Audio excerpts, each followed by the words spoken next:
Hallelujah, praise the Lord, amen. Our life with Jesus is not all about winning. Jesus has done that part. He is a winner man. And already we are on the winning side. Amen. Hallelujah. That is why the Bible says we are more than conquerors. ಯೇಸುವಿನೊಟ್ಟಿಗೆ ಇರುವಂಥ ನಮ್ಮ ಜೀವಿತ ಎಲ್ಲವೂ ಕೂಡ ಗೆಲ್ಲುತ್ತಲೇ ನಾವು ಹೋಗುವಂಥ ವಿಷಯದ ಬಗ್ಗೆ ಅಲ್ಲ. ಯೇಸು ಸ್ವಾಮಿ ಈಗಾಗಲೇ ಜಯಶಾಲಿಯಾಗಿದ್ದಾನೆ. ಅದಕ್ಕಾಗಿ ದೇವರ ವಾಕ್ಯ ನಮಗೆ ಹೇಳ್ತದೆ, ನಾವು ಜಯಶಾಲಿಗಳಿಗಿಂತಲೂ ಮಿಗಿಲಿನವರು ಪೂರ್ಣ ಜಯಶಾಲಿಗಳು ಆಗಲೇ ಎಂಬುದಾಗಿ ಯೇಸು ಸ್ವಾಮಿ ಅದನ್ನು ಮಾಡಿ ಮುಗಿಸಿದ್ದಾರೆ. Then what about our life with Jesus is all about.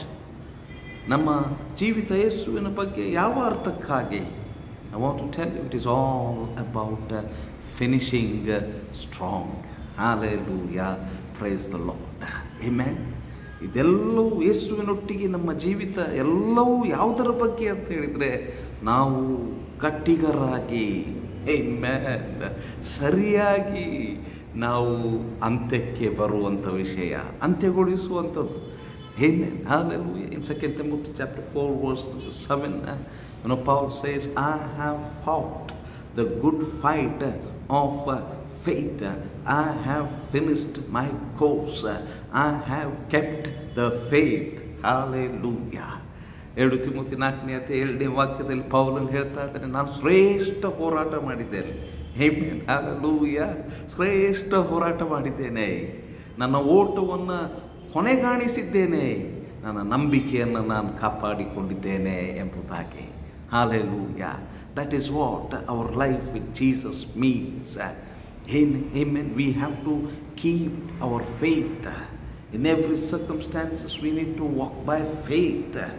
Hallelujah. Praise the Lord. Hallelujah. We are not supposed to turn away from our faith. We have to, finish our life standing strong in the faith. What is that faith?